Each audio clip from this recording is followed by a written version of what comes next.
Bismillahirrahmanirrahim. Assalamualaikum warahmatullahi wabarakatuh.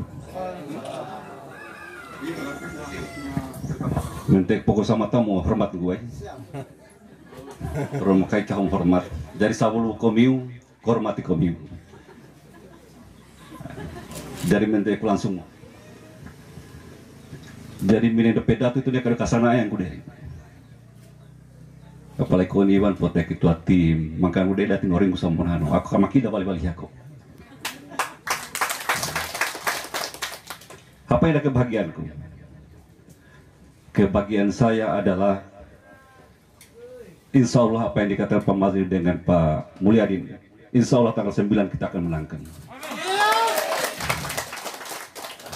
Alasannya adalah setelah saya perhatikan yang duduk di depan 2015, kami hanya bertiga, Pak Jumsir, Pak Mulyadin, Pak Mazlim, Pak Didin Mani, termasuk Pak Ali, Pak Harwis adalah lawan kami.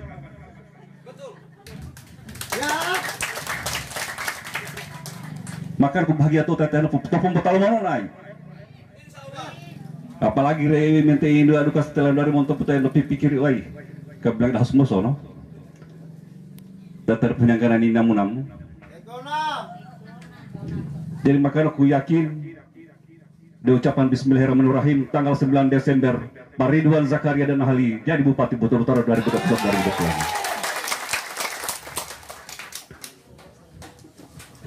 Sekali tepuk tangan.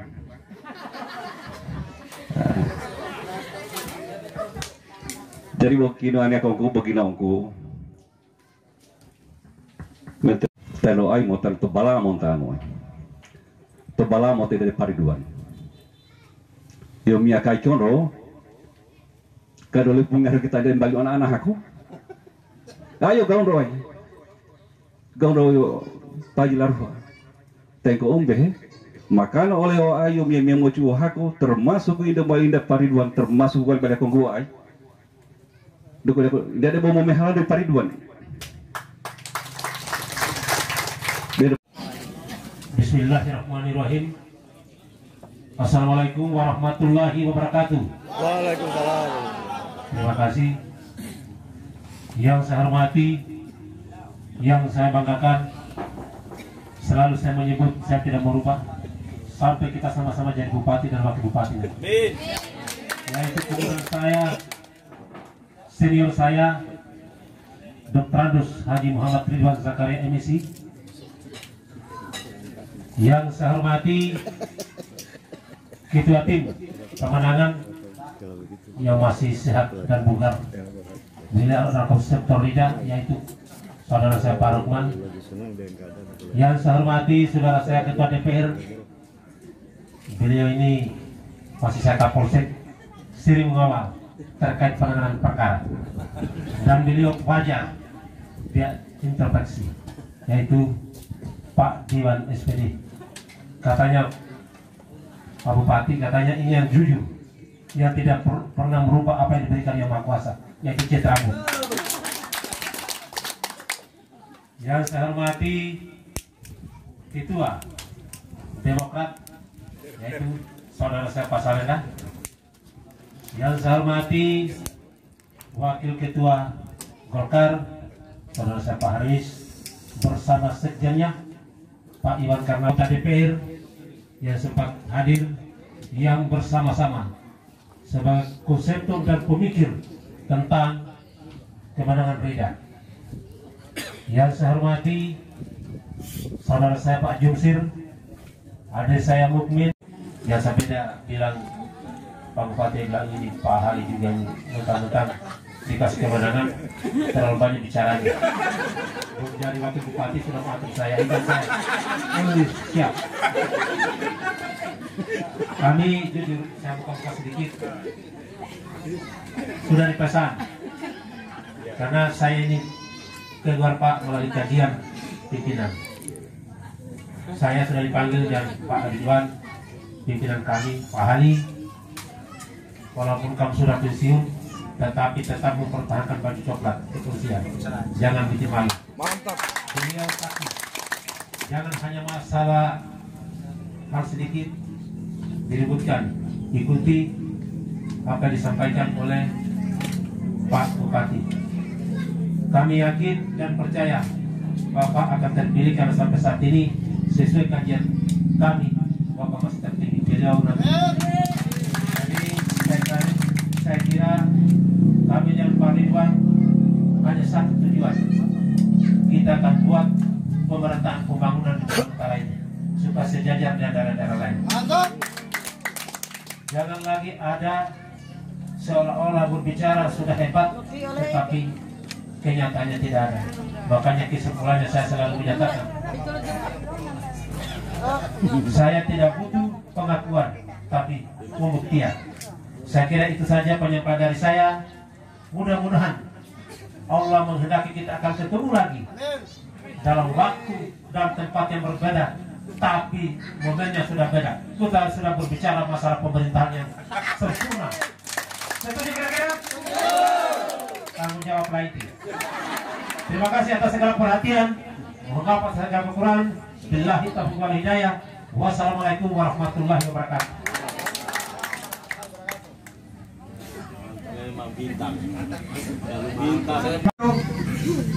Pembinaannya atau menjadi kewajiban pemerintah. Ya. Kita akan berikan keterampilan, akan diberikan modal kerja. Ya. Setiap kelompok ibu-ibu. Di petani juga ada Kapoktan. Saya masuk Kapoktan sini. Ya. Gabungan kelompok tani namanya ada. Itu lembaga yang diberikan bantuan pada masyarakat oleh pemerintah. Tapi kalau tidak kelompoknya tidak bisa, harus ada kelompoknya. Jadi saya kira ini kewajiban kepala desa untuk berikan pembinaan. Ada kepala desa di sini? Tidak ada. Jangan kepala desa jadi provokator. Ya. Jadi kepala desa sekarang itu pikirannya itu hanya dede. Ya. Betul. Apa lagi terima ini bisa rokek. Tapi di sini tidak ada, ya itu daerah lain, ya. Bukan di sini. Daerah di Papua katanya tadi. Saya pikir demikian Bu ya. Habis begini. Ada. Jadi saya sering tanya Pak Wati sesuatu apapun juga ya.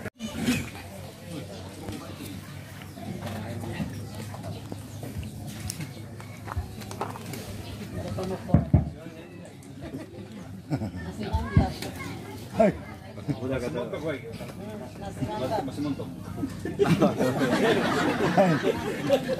Masih muda, masih awet. Bismillahirrahmanirrahim. Assalamualaikum warahmatullahi wabarakatuh. Yang saya hormati sahabat saya Pak Ali SHMH bersama Ibu yang hari ini tampil sangat meyakinkan. Yang saya hormati adik-adikku semua yang energik yang ada di hadapan kita semua ini.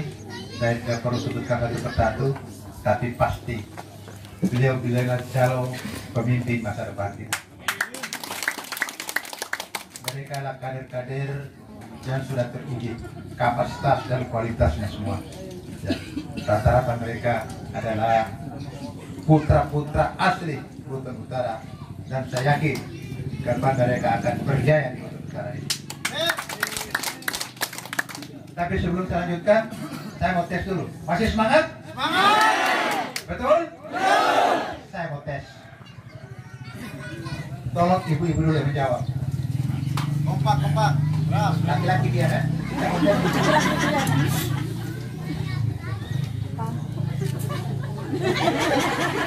Pandangan ke depan. Satu komando.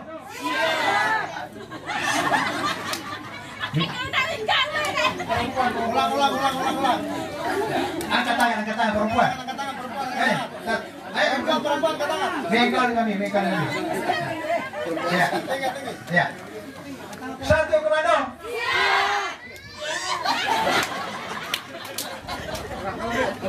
Lagi. Angkat tangan. Satu komando. Ini tambah gegerutan. Ya, bapak-bapak, terutama yang di depan sekali ini. Angkat tangan bapak-bapak. Satu komando.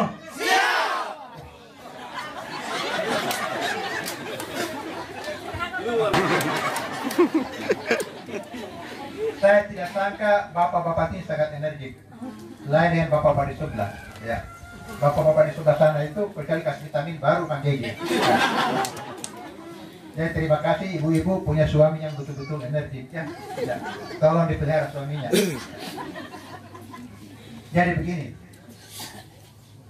Saya 35 tahun di birokrasi. Saya dilantik gubernur 10 kali menjadi eselon 2. Itu 10 kali. Tolong jangan tap-tapan karena menjadi pejabat itu bukan kebanggaan. Ya. Saya tidak bangga karena itu adalah beban dan tanggung jawab. Ya. Saya hanya menyesali bahwa selama saya di provinsi tidak pun satu kader Kabupaten Buton Utara yang menjadi eselon 2 kecuali saya. Ya. Itu saya sedih. Seakan-akan kader ini putus. Ya. Itulah satu visi saya ke depan seperti apa, bahwa harus kita tidak hanya menjadi tuan rumah di hidup, tapi di luar dia kita menjadi tuan rumah.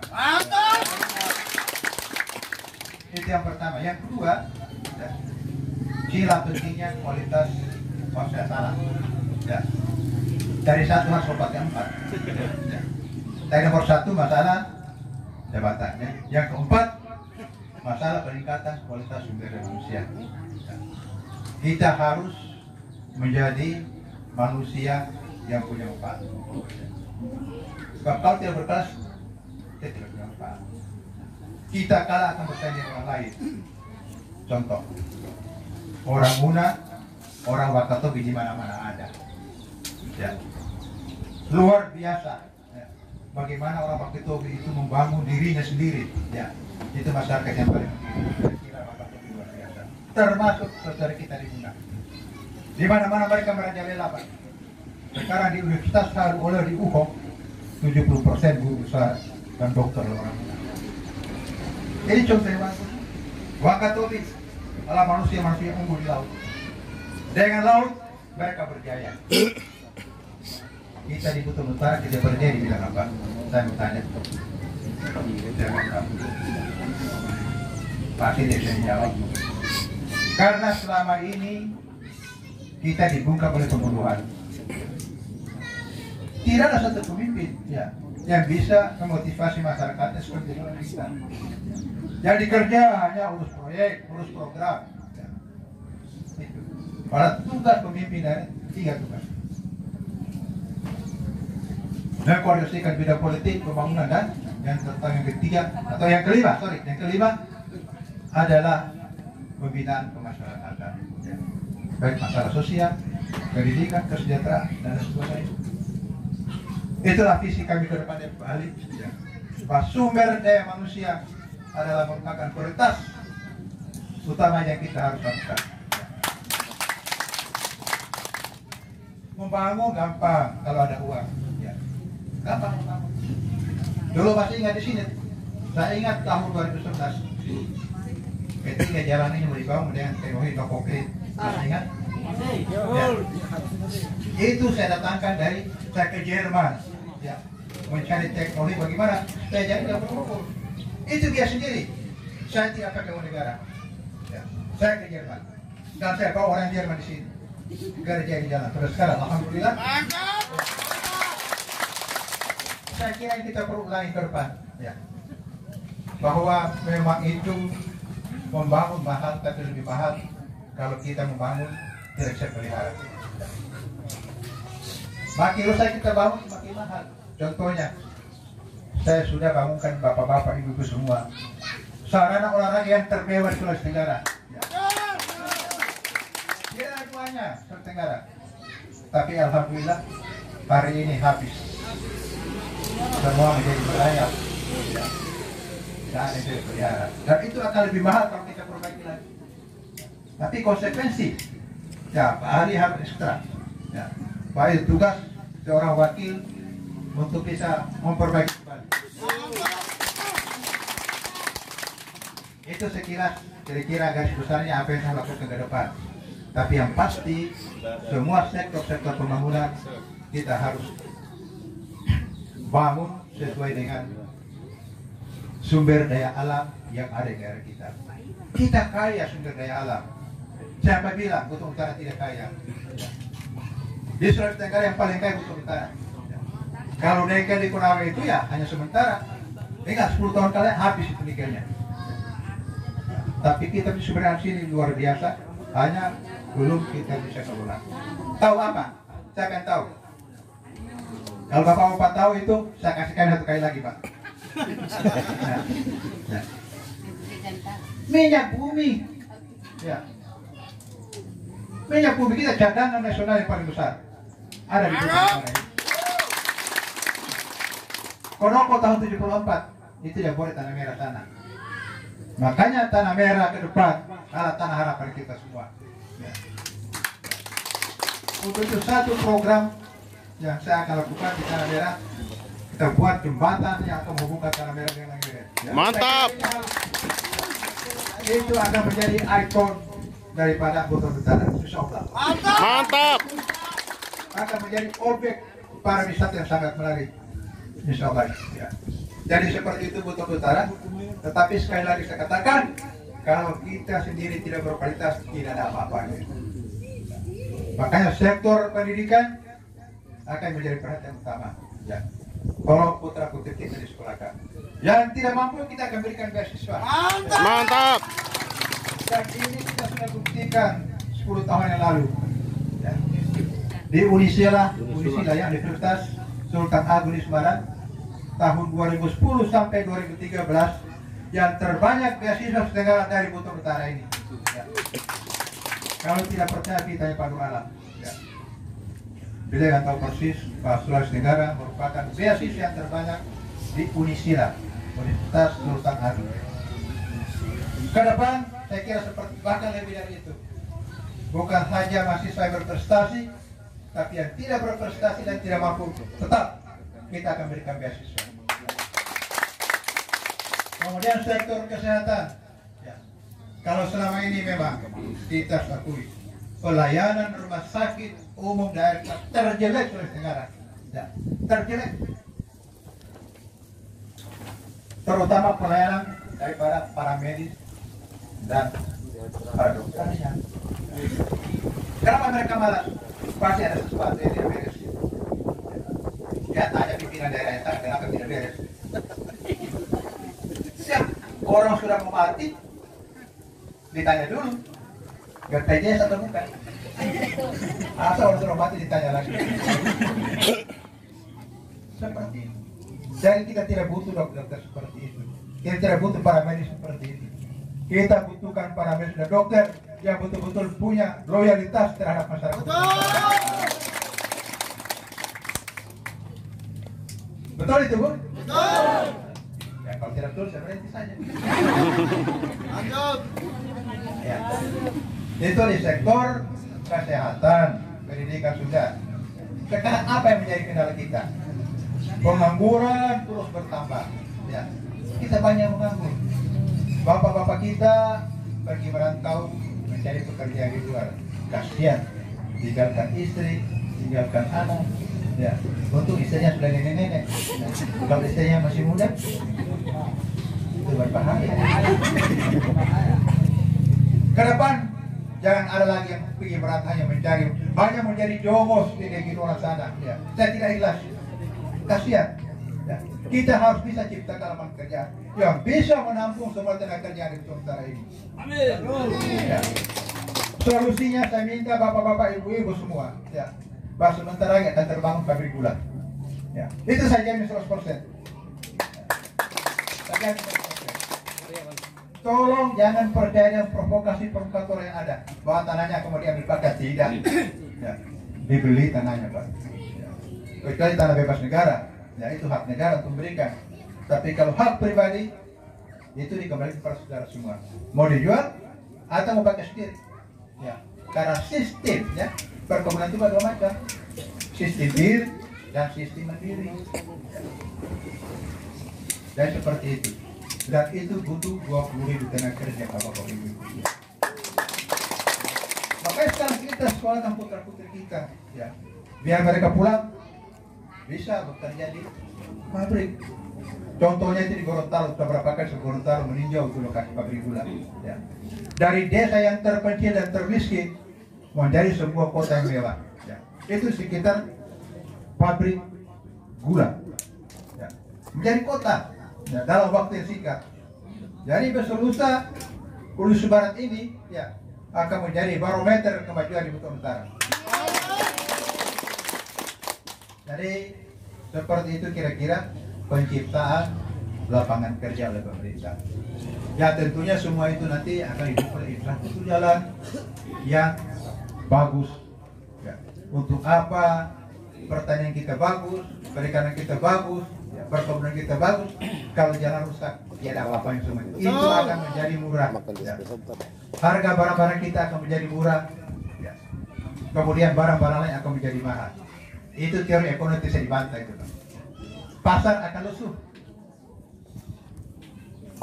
Begitu Bapak Ibu semua. Ya. Jadi mari kita semua bersatu padu, ya, ya. Bersatu padu kita pusatkan kekuatan kita semua untuk membangun daerah ini. Sebab pemerintah juga tanpa rakyat tidak bisa berbuat apa-apa. Karena kedaulatan itu ada di tangan rakyat dan sebaliknya. Rakyat juga mau kalau pemerintah tidak susah. Dari antara rakyat dan pemerintah itu harus bersatu padu untuk membangun daerah ini. Ya. Saya yakin keterpurukan dan ketertinggalan kita selama 4-5 tahun ini kita akan bisa tutupi 5 tahun yang akan datang. Kalau saya kira itu bukan barang susah. Ya. Itu ada cara-caranya. Ya. Ya, ada rumus yang kembang seperti itu. Ya. Yang tahu hanya Pak Ahli. Karena yang namanya Pak Ahli. Ya. Lagi berapa menit ini Pak? Habis. Silakan Pak. Atau kita berhenti saja. Ya, pemberdayaan perempuan katanya. Itu heran sekali ya. Tadi Pak Wakil bicara soal hak-hak perempuannya. Ini lagi dibisikkan. Pemberdayaan perempuan. Ini yang penting, artinya pemberdayaan lihat dari aspek ekonomi. Artinya ibu-ibu nanti ya jangan hanya duduk-duduk di rumah, ya, kerjanya melahirkan, menyusui, ya, memandikan anak, itu kodrat namanya. Nah, kita perlu rezeki itu harus dicari. Soal ya atau tidak itu dari Allah Subhanahu Wa Taala. Tapi kita bekerja dan berdoa. Jadi kita bantu suami bekerja, suami ke kantor,